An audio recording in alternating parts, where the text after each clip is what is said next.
Börsijutud saade number 8 alustab. Mina Märten ja vaatan asju investori vaatevinklist. Hei ho, mina olen Markus ja toimetan Ameerika väärtpaberi tsirkuses. No nii, kui sa juba sellise intro tegid, siis räägi meile. Rahvas tahab tsirkust ja leiba. Mis tsirkus siis käinud on kaupleja pilgu läbi? Siin on siis ees nüüd GameStopi päevagraafik. Me ei hakka üldse nädalagraafikut võtma, see on siuke jõnks üles, jõnks alla. Ja mis siis toimus siin viimased paar nädalat USA börsil oli see, et väidetavalt siis mõned suured riskifondid, kes lühikeseks müünud teatud aktsiaid nagu GameStop, jäid jaekauplejate tule alla, kui Redditi kommuunis võeti eesmärgiks osta hind niimoodi üles, tekitada fondidele short squeeze ehk siis suruda nende lühikeseks müüdud positsioone väljuma, katma ehk siis ostma, mis omakorda hinnale kütust lisab ja hinda tõstma hakkab. Ja graafikul on näha, kuidas hind plahvatas, sotsiaalmeedia kihas, kõik soovitasid 3 soti pealt läheb tonnini ja sealt edasi, kõik sõidame kuule välja. Hetkel on ta tulnud alla siia $92 peale, see on eilse sulgemise seisuga graafik. No sina kui kaupleja, aktiivne turuosaline, tegid siis ikka mõlemad sõidud kaasa, nii ülesse kui alla ja kasumlikult või? Vot see ongi see, et ma ei ole nii aktiivne, et ma oleks tahtnud sõita seda lihtsalt sellepärast, et seal midagi toimub. Nüüd, päris palju küsiti ka, et oled sa GME-s sees või kaupled sa seda. Ma ütlen, et see on päevakauplejale, ma arvan, väga hea ots teha üles-alla igatepidi. Kui mul tekib mõte, et GME tõuseb, äkki läheb tonnini, siis ma kohe mõtlen, mis strateegiale see vastab, see setup. Mul on 4 strateegiat, mida ma kauplen. Ükski neist ei ole selline strateegia, et kauple aktsiat, millest sotsiaalmeedias palju räägitakse või kauple aktsiat, mida sõber soovitas. Mul ei ole sellist strateegiat, mul ei ole sellist setupi. Ehk siis, kui ta ei vasta mu 4 strateegiale, siis mul ei ole muud teha, kui ignoreerida ja mul ei olnud siin mitte midagi teha, et ei ole minu leib. Mul oli küll, ma tunnistan ausalt, et ma nagu vaatasin seda asja ja mõtlesin, et täiesti on ju tsirkus, et ei puutu, las nad toimetavad, jälgin kui meelelahutust. Ja siis, kui hakkasid inimesed muudkui kirjutama ja küsima, enne kõike sõbrad, siis täna vaatasin just järele, et 28. jaanuari lõunal kirjutasin ühele sõbrale, et tead, kui ma ausalt ütlen, siis mul on praegu tunne, et nagu pulli pärast viskaks nagu paar tonni ja läheks nagu vaataks, mis toimub. Ja alati ma tean, et kui tulevad mingisugused sellised tunded ja mõtted, siis tegelikult vaatame nüüd graafikul, et mis päev oli see tipupäev on ju 28. jaanuar enne USA turu avanemist olid minul need sellised törtid mõtted on ju ja see oli tõenäoliselt see punase küünla päev ka seal parasjagu.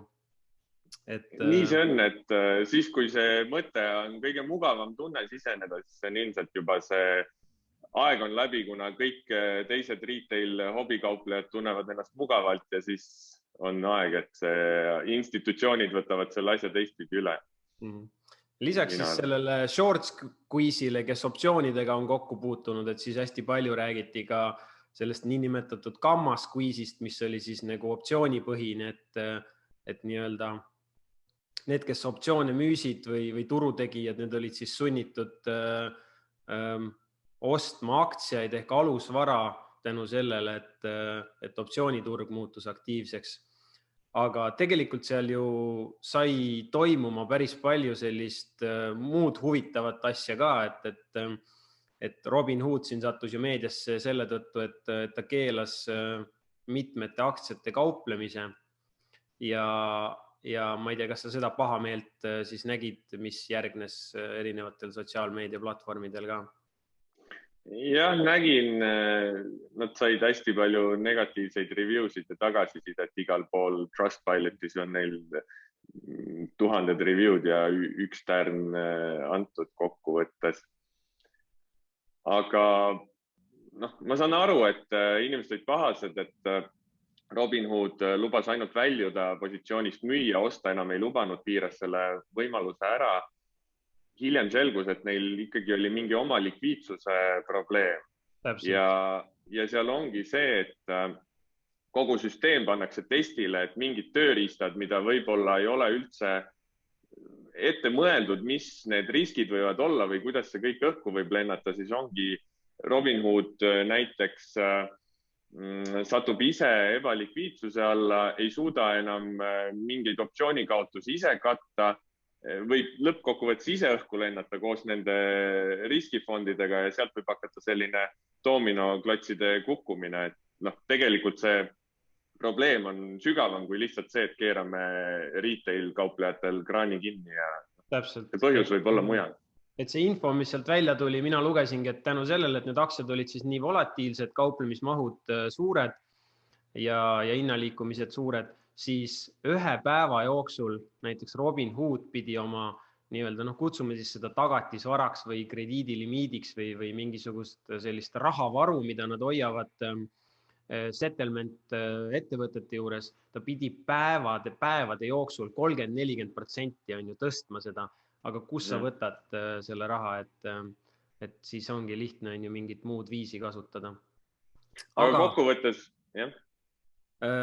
Ja, sa võid kokkuvõtte ära teha ja siis ma jagan oma seda nii-öelda täna hommikust avastust.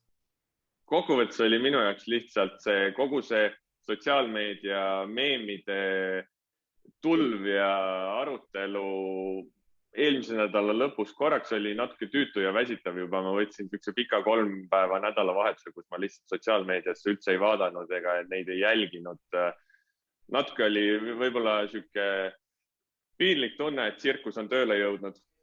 Wall Street Bets ise ehk siis see Redditi grupist öeldi, et maru paljud nende postitused on robotite postitused ja oli ka üks hedgefondi mees, kes siis püüdis analüüsida, et kui palju nendest viimase aja postitustest võivad olla siis botide või robotite kirjutatud, ehk siis tegelikult sisu, mis ei ole päris nagu sisu, ja jõudis järeldusele, et viimase 24 tunni jooksul 30 000 postitusest 97% olid justkui siis botide poolt kirjutatud ja see tweet tuli välja laupäeval, ehk siis tõenäoliselt käib jutt seal umbes neljapäevast ja reedest.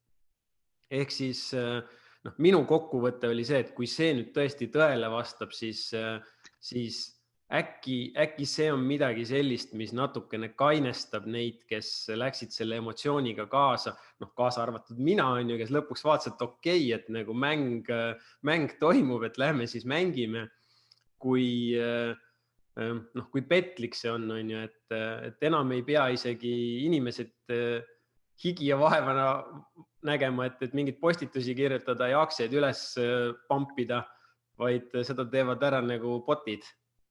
Tead, mina olen oma varasema IT-tööga sellega palju kokku puutunud, selle automatiseerimisega ja isegi paljud blogid kasutavad neid roboteid. Ma võin öelda, et see on just avalikult isegi kirjutatud, et Yahoo Finance'i börsiuudised suures osas on botide poolt kirjutatud. Bot lihtsalt skreibib kokku selle info mujalt, kohandab, sätib ja sõnastab ümber ja postitab. Et need, kes Yahoo Finance'i uudiste põhjal oma kauplemisotsuseid teevad puhtalt, siis võtke arvesse, et mõni robot lihtsalt kirjutab, et klikke saada, siis kui suur väärtus võib sellel olla, et oma mingisse otsustusprotsessi kaasata. Maailm muutub lihtsalt selles suunas, et arvutid AI teevad ka sellist tööd juba. Kuule, aga väga tore, et kauplemise teema ja põnevust jagus. Minu küsimus sulle nüüd natukene investeerimisspetsiifilisem ja tuleb puhtalt selle pealt, et ma vaatasin, et sa oled nüüd läbi lugenud 2 raamatut mis on väga sellise pikaajalise fookusega ja pigem on ju sellisele investorile suure pildi ülesehitamiseks mõeldud, ehk siis Mebane Faberi raamatuid oled sa lugenud, et kui me räägime sellest Global Asset Allocation raamatust, et mis olid sinu siuksed nagu mõttekohad või järeldused või tähelepanekud, mis sa seal endale tegid? No Mebanit Meebi olen jälginud pikalt juba, kuulanud tema podcasti, nüüd lugesin ta raamatud ära. Mulle meeldib ta sisu sellepärast, et ta on ise hästi laia silmaringiga, sest ta on nii ETF-i manager, väärtusinvestor, kvantitatiivne kaupleja kui ka ingelinvestor. Ehk tal võiks olla üsna selline unbiased maailmavaade. Neid raamatuid lugedes ma täiesti lugesingi kauplemisele vahelduseks ja põhiline sõnum oli temalt seal võib-olla see, et vaadata maailma suurema pilguga kui ainult USA börsi. Temale meeldib seda Cape Ratiot, siis Shiller PE, mis võtab 10 aasta PE arvesse. Seda kasutada ja vaadata selle läbi, mis piirkonnad maailmas on siis nii-öelda väärtuse mõttes paremad ostukohad, mis on siis valuatsioonid on madalamad. Oi, see seostub täpselt ühe teemaga, mille ma pärast tahan veel jutuks võtta. Väga hea. Ma just nägin ka, et sa sotsiaalmeedias rääkisid, et sa mõtled seda, et arenevad turud on hetkel valuatsioonid madalad võrreldes USA-ga ja head ostukohad võib-olla.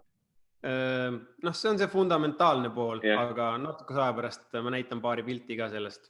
Aga ühesõnaga, teine sõnum tegelikult sealt raamatust oli ka see, et ta võrdles erinevaid tuntud suurinvestorite strateegiaid ja neid allokatsioone siis aktsiates, võlakirjades, toormetes, väärismetallides ja nii edasi ja jõudis kokkuvõtteni, et väga pika aja peale, nii 20 aasta perspektiivist, tootlus tegelikult väga palju ei erinenud, aga olulisem oli see, palju teenustasusid siis ostahoia investor maksab, et see teenustasude suurus muutis väga palju seda lõpptulemust. Seal ta isegi tõi välja vist, et kõige parem strateegia muutus peale keskmise mutual fundi teenustasusid kõige kehvemaks tootluse mõttes. Et just täpselt sellel teemal on ju näed pilt ka kohe juurde, kui erinevad need portfellid ja strateegiad tegelikult on ja mis ma ise nagu alustavate investorite puhul sageli olen märganud, et võib-olla täna nüüd vähem, sest et paljud alustajad on nii-öelda kauplejad, mitte enam investorid ja pika vaatega. Aga veel mõned aastad tagasi oli selline tunne, et aga missuguse varade jaotusega ma siis alustan, et nagu kui palju peaks, et just kui arvati, et on üks ja õige ja ainus lahendus, et siis ma sageli seda tabelit just nimelt sellest Mebane Faberi Global Asset Allocation raamatust olen kasutanud nagu koolitustel ja mentorlusel ka, et näidata, kui erinevad on need portfellid ja need kõik on ju nii-öelda kas tuntud investorite portfellid on ju, siin on Buffett, Swensen, Mark Faber, kvantitatiivsetest Rob Arnott ja siis on veel need niinimetatud all season ja permanent portfooliod pluss globaalsed varade jaotuse allokatsioonid ja portfellid ja täiesti totaalselt erinevad on ju. Mis aktsiaid sisaldavad, kui palju, kas ja üldse, kui palju võlakirju, toorainet, kuld ja siis teine graafik, mida mulle alati meeldib näidata, on see sama, millest sa just rääkisid, ehk siis allokatsioonid on väga-väga erinevad, aga pikaajaline keskmine aastane tootlus, see on nüüd inflatsiooni ületav tootlus. Tegelikult siin ei ole väga suuri erinevusi, ehk siis need sinised tulbad näitavad pikaajalist keskmist aastast tootlust, mis ületab inflatsiooni ja see hall ala seal all, võt see näitab siis selliseid maksimaalseid tipust põhjani langusi inglise keeles maximum drawdowni ja me näeme, et võt siin see erinevus tuleb nendel strateegiatel sisse, et osad on justkui siis nii-öelda vähem kõikuvad siin muidugi aktiivsed turuosalised ilmselt vaatavad ja naeravad viimase aasta põhjal, et aastas 5-6% teenida. Mõne jaoks on see tavaline teisipäeva pärastlõuna Tesla aktsiast sisse-välja korra käia. Kusjuures see tegelikult avab nüüd ju selle teema, et mul on tunne, et ootused on inimestel ikkagi suhteliselt paigast ära läinud, mis puudutab. Kõrgeks läinud, jah. Et mina sageli kuulen ja näen nagu seda, et oma raha tahetakse ikkagi 2, 3 ja 5 kordistada ja mitte enam isegi paari aasta perspektiivis, vaid nagu pigem selle aasta perspektiivis. Võt minu jaoks ongi siin see case, et kui keegi teeb aasta-paari jooksul 100-200% tootlust, mind jätab täiesti külmaks. Kui keegi teeb 20 aasta peale üle 20% aasta tootlust, see on kõva sõna. Et see 1-2 aasta kõrge tootlus on lihtsalt juhuslik, võib-olla oskustest, võib-olla õnnest, aga seda ei tea. Et ikkagi siuke 10-20 aasta keskmine tootlus on see, mis näitab ära, kuidas tegelikult asi läks. Aga küsimus siit sulle. Minul on plaanis sel aastal oma muu vara arvelt skaleerida oma börsikauplemise äri ja lisada juurde kapitali. Olen mõelnud sellega seoses, kas peaks oma kauplemise strateegiaid hajutama mõne pikemaajalisema osta-hoia või näiteks dividendi strateegiaga, aga ei ole suutnud endale seni veel ära põhjendada, miks. Äkki sa suudad lühidalt mõne lausega mind veenda, miks mul võiks olla kauplemisele lisaks mingi pikaajalisem dividendi portfell? No võib-olla isegi see dividendi portfell pole nagu kõige olulisem, et kui sa niimoodi küsid, siis ma praegu mõtlen seda, et üks lähenemine, mida võtta on vaadata midagi täiesti nii-öelda mitte korreleeruvat, on ju. Seda on raske leida, korrelatsiooni koefitsiendid ajas muutuvad, me kõik teame, sõltub mõõtmisperioodi pikkusest, aga kontseptuaalselt, et võib-olla vaadata millegi poole, mis liigub nagu keskpikas perspektiivis siis oma tempos ja ei ole otseselt seotud nagu nende fundamentaalidega või meelsusega, mis aktsiaturgu liigutab. Ehk mulle siin kõige esimesena tulevad tegelikult pähe sellised väga turvalised lahendused ehk meie kodumaiste pankade võlakirjad,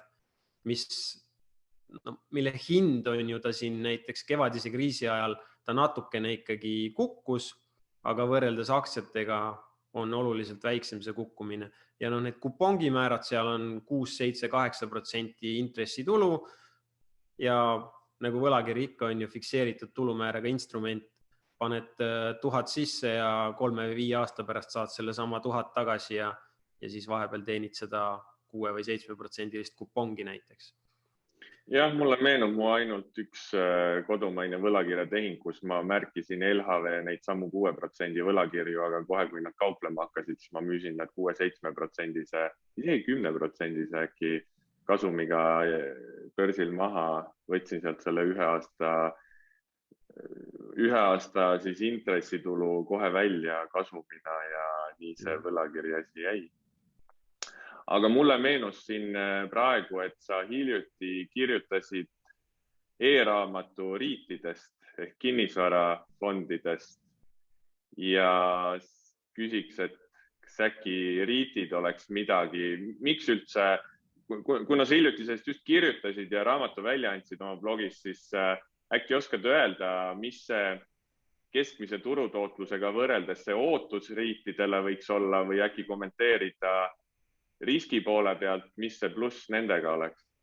No huvitav on see, et see sõltub jälle natukene nüüd muidugi mõõtmisperioodist, aga nagu kriipsu võrra isegi rohkem on need riitid ehk siis börsil kaubeldavad kinnisvarafondid näidanud tootlust kui kogu aktsiaturg kokku. Ja üks asi, mida sageli mõeldakse, et kui intressimäärad tõusevad, et siis saab nendel kinnisvarafirmadel raske olema, et jah, nii on olnud ajaloos, aga on ka vastupidiseid näiteid, mis on nagu hästi huvitav, et praegu sellepärast paljusid neid riite välditaksegi, et noh, et hirm, kui intressimäärad pöörduvad tõusule, et siis on kinnisvarafondidel raske ja keeruline, kuna nad finantseerivad kinnisvara ostu ikkagi suures ulatuses laenuga. Aga minu jaoks nendel riitidel, noh, neid on väga-väga erinevaid. Kõige turvalisem selline klaster nendest riitidest on näiteks sellised, mida kutsutakse triple net lease riitid, mis on, no ütleme midagi taolist, et ta võib-olla pealtnäha tundub täiesti sihuke ebaatraktiivne rahapaigutus, aga see on umbes sellised kinnisvarafondid, mis teevad Walmartiga lepingu, et 10 aastaks rendime teile välja selle laohoone ja 10 aastat jutti on üür või rent fikseeritud. Aga Walmart maksab kõik maamaksud, kõik remondikulud, mis on vaja teha, hoolduskulud, kõik kommunaalid ja nii edasi. Ehk justkui selline hästi riskivaba fikseeritud tootlusega instrument, kus sa saad jooksvat rahavoogu ja juhul, kui kinnisvara hind tõuseb, siis 10 aasta pärast on sul võimalus vaadata, mis sellega edasi saab. Ja teisalt on siis tegelikult teine selline suund neid fonde, mis täna on, ma ütleks, pigem kasvule orienteeritud ja mis seda dividenditulu nii palju ei toogi, võib-olla 2, 3, 4% on dividendimäärad, tavaliselt riitidel siis pigem ikkagi seal 5, 6, 8 ja sinna kanti. Ja need on siis need erinevad andmekeskused, infrastruktuur ja nii edasi, et logistika ja jaotuskeskused näiteks samamoodi e-kaubanduse valguses siin suure nõudlusega valdkond. Okay. See riitid on midagi, millele ma olen varasemalt mõelnud, ma füüsilise kinnisvaraga ise ei viitsi tegeleda, aga pean seda mõtlema seedima, kui kellelgi vaatajatest tekkis mõni hea idee või soovitus mulle, kuidas hajutada oma kauplemisäri lisakapitaliga, siis võib all videokommentaariumis kirjutada, teada anda, kui mingeid mõtteid tekkis. Ma ikkagi nagu ühe konkreetse soovituse ütleks ka sulle. No. Et kui mina oleks sina, siis ma iga kvartali teenitud kasumist mingi fikseeritud protsendi paneks laiapõhjalisse globaalsesse ETF-i. Ma tahan näha, millal see ükskord nagu murdud või siis ütleme teistpidi, et millal sul see mõistus pähe tuleb ja sa hakkad üles ehitama sihukest rahulikku pikaajalise sõidu portfelli. 20 aasta pärast. Okei, selge pilt. Praegu ma kauplen mul on aeg-ajalt SP500 indeksit, hetkel hoian ka, aga ma kauplen teda lühiajalise momentum strateegiaga. Viimane nädal oma newsletteris kirjutasin ka, et hetkeolukorra põhjal olid mu indikaatorid pigem bearish, aga olen valmis mõlemas suunas sõitma, kus sealt 3700 support levelilt hind liigub. Ja tegelikult nii kui esmaspäeval see pöördus, siis peale seda esmaspäeva sulgemishinda ma võtsin taas riski minna pikaks. Et saame näha, kas see on nüüd siuke fake out või make out. Jah, no väga tore, et sul on USA aktsiad on ju portfellis, aga nüüd me jõuame siis selle teema juurde, mis trummi ma siin ise paar päeva tagunud olen.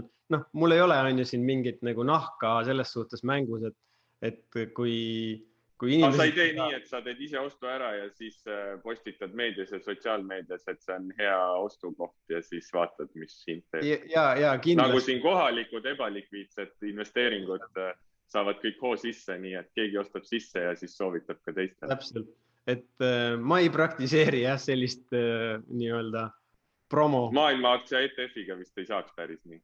Vist mitte jah, kui parasjagu ei ole enda ETF, mis on Tallinna börsil noteeritud ja mida ise on ju kontrollid ja majand. Ja likviidsus on 1000 eurot päevas. Täpselt. Aga ühesõnaga minu tähelepanek juba, ja see nüüd ei ole mitte midagi värsket, on ju, et see on olnud asi, mis on nii-öelda in the making siin tükk aega, et erinevate riikide, erinevate regioonide aktsiaindeksid on kas jõudnud oma kõigi aegade tippude lähedale või just värskelt sealt läbi murdmas.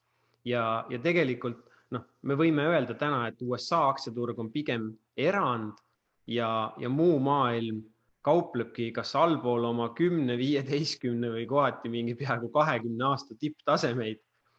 Et arenevad riigid lõpuks ometi, arenevate riikide ETF on läbi murdnud oma eelmise finantskriisi eelsesse aega jäävast tipust, ehk see oli siis ligikaudu 13 aastat tagasi. Noh, sina võib-olla kauplejana näed siin esimese asjana seda, et okei, et breakout, et kui see õnnestub, on ju siis potentsiaalne jätkuv tugevus, mida võiks osta.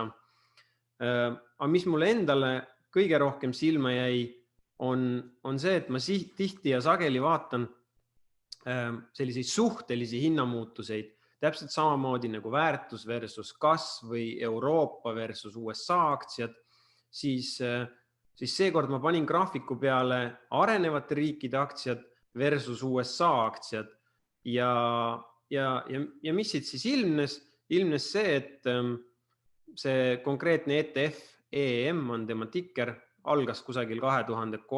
aastast, et ma kasutasin seda siis võrreldes SP500 indeksfondiga.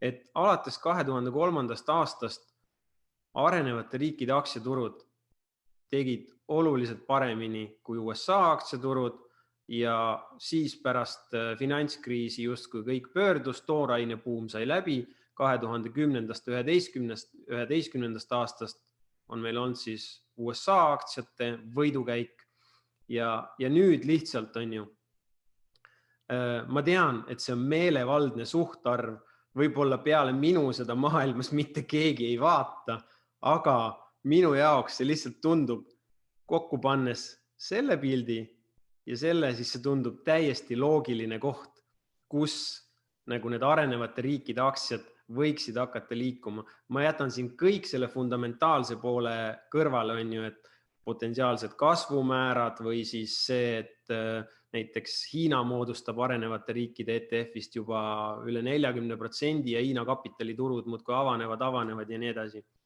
Et pigem selline nii-öelda momentum ja tehniline vaade üldse mitte fundamentaalne. Ja minu mõte siis ongi see, et julgustada nii sind kui ka teisi vaatama nagu USA turust veidi kaugemale. Siin ongi see, et ma ise jälgin mitte paljusid, aga nii mitmeid ka fondihaldureid, kes võib-olla kvantitatiivselt lähenevad ja graafikuid vaatavad. Ja nad räägivad ise ka viimasel ajal palju sellest, et arenevad turud võib olla järgmise kümnendi teema ja ka toormeturud, mis commodity market, mis on pikalt olnud sellises natuke varjusurmas, on taas ärkamas. Minu enda jaoks on see, et see on, nagu sa näitsid, su graafik läheb aastaid, 10 aastat tagasi, see on nii pikaajaline selline setup, et ma kauplen USA turgu, kuna see on kõige suurem, likviidsem, kõige rohkem infot selle kohta. Ma ise tunnen ennast seal mugavalt, ma pigem hajutan ennast erinevate strateegiatega, lühiajaline, pikaajaline, lühikeseks, pikaks, swing, trend, momentum. Mul ei ole vahet, kas ma teen seda USA turul või areneval turul. Ma arvan, mul USA turul on rohkem eelist lihtsalt, kuna mul on infot ja seda hinnadatat, ajaloolist datat rohkem. See on minu point, et see ei ole minu jaoks, ma usun sellest, et arenevad turud võivad olla hea võimalus, aga see on rohkem osta-hoia investorile kui minu sorti kaupleja. Ja tõsi, see on asi, mis mängib välja pigem aastatega kui siin kuude või kvartalitega. Aga tahaks lõppu veel küsida, me ei saa seda saadet ära lõpetada enne, kui me ei räägi veel ühest viimase aja popist teemast, mis on turumullid. Sina sotsiaalmeedias postitasid, kuidas mitmed näitajad ja mitmete investeerimispankade graafikud näitavad või indikeerivad võimalikku turumulli USA börsil. Mina jagasin ühte uudiste pilti, kuidas meedia on juba 10 aastat seda mulli oodanud. Seni ei ole see veel kohale jõudnud, keegi ei tea, millal see jõuab, võib-olla täna, aasta või 3 pärast. Aga küsin sinult, on siis täna turumull või ei ole ja mida ma tegema peaks? Ma usun, et meil on täna minimullid või mikromullid või kuidas iganes me neid kutsuda tahame. Ja need ongi mingisugustes segmentides, on ju. Need samad meemiaktsiad või mul praegu ei tulegi mitte midagi meelde, mis siin vahepeal veel võis võib-olla nagu väga hype olla, et noh, võib-olla ka mingite tarkvarasektori või valdkonna kasvuaktsiad või teatud tüüpi kasvuaktsiad. Et ma arvan, et need mullid ongi lokaalsed, kusagil on ju mingi kas alamsektorites või tööstusharudes või mingis segmendis turul tervikuna. Kui me räägime globaalsetest aktsiatest, siis nagu ma ütlesin, et nagu väga paljud aktsiaturud alles saavutavad oma kõigi aegade tippe, mis jäävad 5, 10, 15 või veel rohkem aasta taha. Ja USA on nagu erand, aga nende sotsiaalmeedias jagatud graafikute peal ma ka näitasin, et tegelikult kasumid on kasvanud päris hoogsalt ja võrreldes siis selle tehnoloogiamulliga 20 aastat tagasi, noh, ei ole nagu sellist, ma ei tea, nii palju ebamõistlikkust siis nendes numbrites minu jaoks. Ja globaalselt ei ole, noh, USAs ka ei tea ju, raha on odav, aga ütleme, teoorias on vaja turumulli tekkeks 3 komponenti. Peab olema hea ligipääsetavus turule, mis hetkel on tekitatud igasuguste telefonirakendustega, fractional shares, saad komakohaga aktsiaid osta, teenustasud on madalad võib-olla üldse. Teiseks on vaja odavat raha, mis on tekitatud ajalooliselt madalate intressimääradega. Ja kolmandaks on vaja aktiivset spekuleerimishuvi turul. Tegelikult täna on kõik 3 komponenti olemas. Keeruline on lihtsalt teada, võimatu on ennustada, kui kaua see võib kesta. Sellepärast isegi kui tundub, et mingi turumull oleks justkui kohal, siis noh, kuidas sa reageerid sellele? Mina lihtsalt järgin oma riskihalduse reegleid, oma kauplemisstrateegiaid ja ei muretse. Lihtsalt lähen see go with the flow.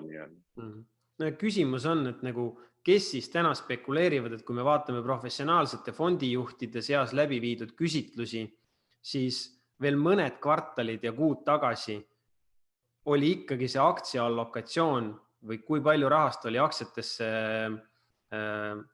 nagu määratud või nagu allokeeritud, oli suhteliselt nagu madal ja ta ei viitanud nagu sellele, et on mingi meeletu optimism ka siis nagu professionaalsete turuosaliste hulgas.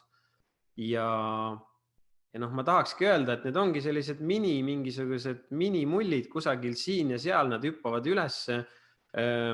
Kuna maailmapilt on 20 aastaga muutunud võrreldes tehnoloogiamulli ajaga, siis kõik see info on lihtsalt kõigile kohe nähtav, kättesaadav, meedia taab seda trummi, see on rohkem pildis, aga noh, see ei pruugi olla nagu nii relevantne on ju suures pildis, mida need väiksed mingisugused small cap aktsiad kusagil siin ja seal teevad, et no võtame näiteks kas või penny stockid ehk need sendiaktsiad või biotehnoloogia aktsiaid, seal on täpselt samamoodi juba aastakümneid, seal segmendis on neid asju, mis nagu hokikepina on ju korraks hüppavad ülesse, on väga popid ja kaovad jälle.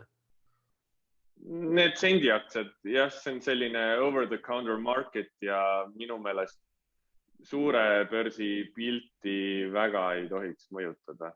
Et seal need tulevad, lähevad, plahvatavad ja surevad. Aga kui sa küsisid, et mida siis tegema peaks, et on mull või ei ole, on ju, et noh, ma saan ainult praegu jagada oma sellist subjektiivset loogikat ja mõtet ja minu mõttekäik on see, et 1,9 triljonit abipakett värske, mis USA-s nüüd tahetakse siis nii-öelda paika loksutada ja rakendada. Jagasin ka ühte pilti, kus oli näha protsentuaalselt mitu protsenti sisemajanduse kogu toodangust need abipaketid erinevate riikide lõikes on. Need protsendid ulatusid seal on ju 10-25 ligikaudu. Ja selge on see, et see raha ei paisata majandusse 1 või 2, vaid pigem paari aastaga. Aga noh, mõelgem, et kuhu see raha jõuab. Ühte või teistpidi see jõuab teenuste või toodete tarbimisse. Mis tähendab seda, et keegi müüb neid teenuseid, keegi teenib tulu. Mis tähendab seda, et kui ta tulu teenib ja oskab mõistlikult opereerida, siis ta teenib ka kasumit. mis annab õigustust sellele, et need aktsiahinnad võib-olla ongi nii palju väärt, on ju, võib-olla neil ei olegi nii palju õhku sees, nagu täna tundub, vaid kõik on okei. Jah, selle ilusa sõnumiga võiks börsijutud saate number 8 kokku võtta.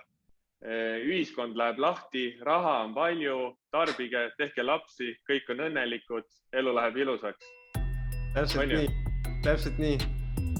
Olgu, aga likeige, kommige, spekuleerige, see viimane on rangelt vabatahtlik. Näeme järgmises saates. Ciao!